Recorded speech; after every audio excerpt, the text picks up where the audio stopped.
here's the thing. So I was walking the other day, and I just like had like something like hit me in the head, and I was thinking about this offensive line, and I don't think this is anything that we haven't spoken of. The hobo like, throws something at you. What hit you in the head? No, just a thought. A thought came to you. I was going on like a long walk. I was going up and down the Vegas Strip, and I was just thinking, and this is just old me. New me, I don't think I would have been thinking. I would have just been acting an ass. But I was thinking about like if you hired a private investigator, like let's say. Okay. All right, I'm in. You got me. Tell me more. So if you hired like a private investigator that knew nothing about football, let's say you took someone and they knew nothing about football when it comes to the Texans offensive line, and you just laid out the situation from 2023 to now, and you described the performance, you described what was going on.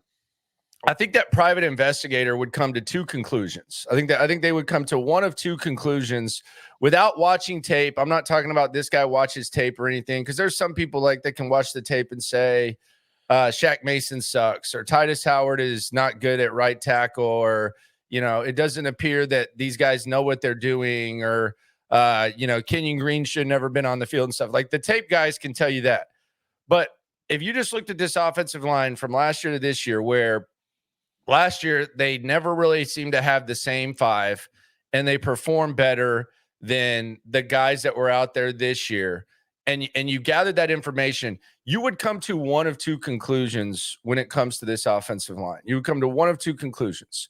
Conclusion number one is that someone specifically in this five this year, or some people, multiples, they just suck so bad that they cause the entire unit to be bad. And it could be two guys, it could be three guys, it could be four guys. I'm going to leave Tunsil out of the equation. But that would be conclusion one, that someone who wasn't here last year, and it can really, it could be Juice Scruggs at center, it could be Kenyon Green at left guard, it could be Titus Howard at right tackle, it could be Shaq Mason getting older. But something that has happened this year, or some things that have happened this year, have caused this offensive line to be even worse than it was last year when you had guys off the street. Conclusion number two would be this, and I think this is a possibility just based on what these guys are saying, because you hear them talk about how they're kind of scared to put Kendrick Green in, and the reasoning that DeMeco gave you, if I'm not mistaken, was basically that Kenyon got a lot of reps. Kenyon practiced more that week? Yes. So Kenyon practiced more. So conclusion number two would be that these guys that are getting reps and being coached are being so overcoached, or so coached in such the wrong direction, whether it's from Slowick or the offensive line, that as a unit, they just don't know what the hell they're doing. If you those would be the two investigations outside of just going through a line and saying this guy sucks, this guy sucks, this guy sucks, this guy sucks, this guy sucks. Like if these guys aren't good, then it's either one of these guys that is back, one of these four guys not named Laramie Tunsil is just so bad that it makes the offensive line impossible, or these guys are so poorly prepared and so poorly coached that there's just no hope. And here's the other thing, Cody, and this is just because you know how I am listening to press conferences. You know how I am when it comes to listening to what DeMeco and Caserio and Slowick say. Here's the thing that's real revolutionary to me that kind of makes me see the light and think that it might be actually the way in which these guys are prepared. I've heard Caserio say now, I've heard DeMeco say now, and I've heard Bobby Slowick say now, when justifying a play that didn't work or a play call, that, well, they didn't give us the look that we wanted. They've all said that. Like they've literally all said that. And the play was run anyways. So does that mean that you're not predicting what they're going to do? Does that mean you're not recognizing stuff at the line of scrimmage? Or does that mean that they know what the hell you're going to do? Because I think it's crazy that they've all three said that, Cody. Like, it's not like one guy saying it. They've all three at different times in the last 10 days or 11 days, they've said, well, they just didn't give us the look we wanted. Okay, so they either knew what you were doing, you didn't know what they were doing, they tricked you and did something that you didn't think, or you just weren't prepared for it. I think that's kind of like the investigative work that I think, and the conclusions we got to come to where, yes, and it can all be true, but I do think it's crazy when they say they didn't give us a look that we wanted, and that's your justification. That seems weird because you should have some sort of idea. I'm tired of hearing that. Bobby Slowick said it about the 3rd and 15 pass at the end of Green Bay. DeMeco Ryans said it about the halfback pass against the Jets. And Caserio said it too on the Texans radio. Yeah, so I mean, I don't know what look makes you successful in that crappy halfback pass. I mean, Bobby Slowick at least had an example of, well, if a team gave us a look from last year, we'd have scored a touchdown. Okay, I don't know if I totally believe that, but it's a good explanation. Yeah, your point about the coaching and the between the ears going the wrong direction, it feels more and more relevant because even with a little bit of change, they still have been bad. So and again, it's only been a little bit of change because Kendrick Green and Jarrett Patterson haven't played that much at left guard compared to Kenyon Green, but it still looked bad once Kendrick Green got in there. It looked okay for a drive here or there. They had the 98-yard drive for the touchdown against the Jets right when Kendrick Green got in there, but ultimately he still ended up in the same spot that the previous left guard was in, which was allowing pressures and sack and so on and so forth. So the direction that they've taken the offensive line with coaching, because so many guys are bad and they weren't all that bad last year. Like Juice Scruggs at left guard wasn't good last year. Like he was okay, but he was better at left guard last year than he's been at center this year. Shaq Mason was better last year than this year. Titus Howard at left guard last year was probably better than he's been at right tackle at times this year, though he's had some, nice pass blocking moments there at right tackle. He's had some bad ones too. So the coaching conversation, the direction they've taken it, their role in the offense, how they operate, that one seems more prevalent now than, hey, one guy or two guys or four guys are the issue with this offensive line.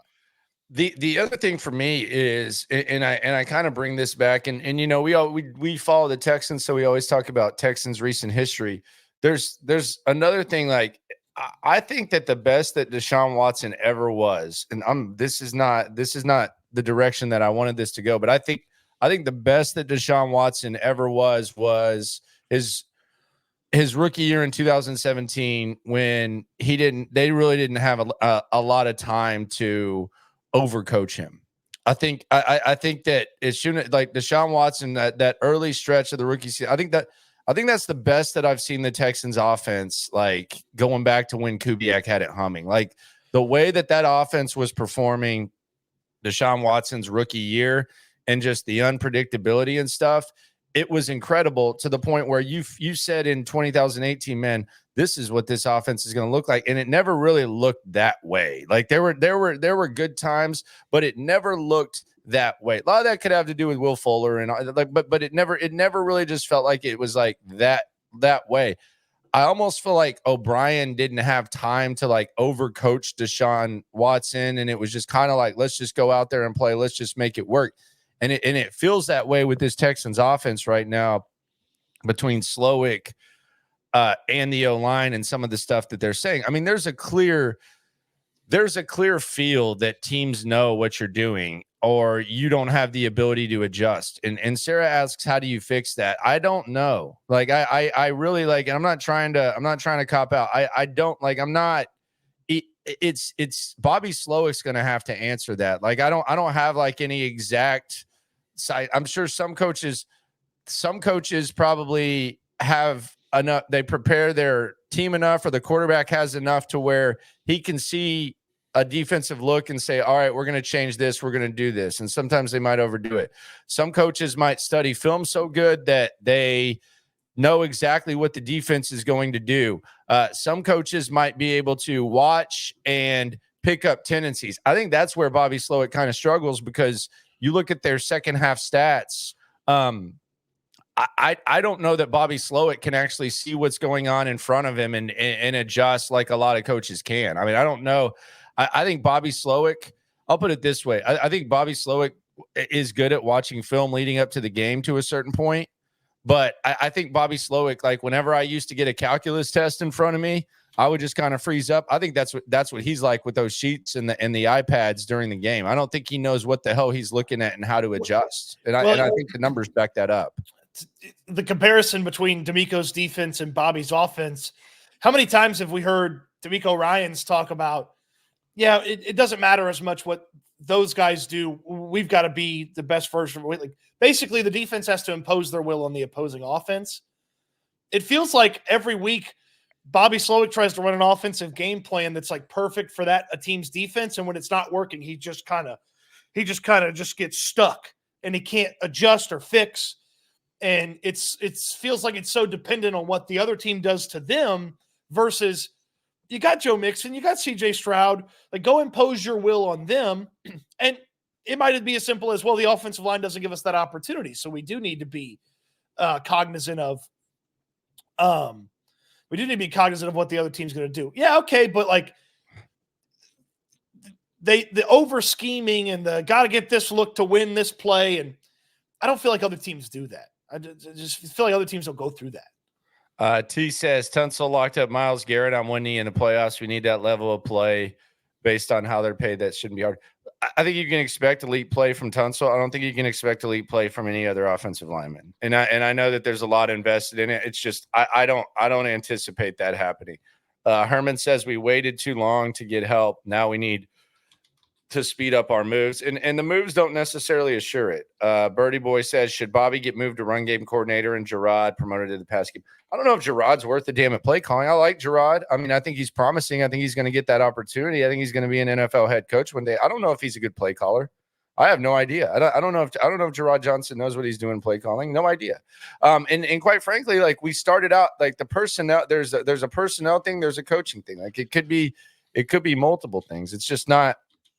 It's not good. So we'll see how it goes. Space Age says CJ isn't athletic. It is what it is. I don't agree with that. I think CJ Stroud has done an excellent. I think CJ's actually made this offensive line look better with his athleticism and with his legs.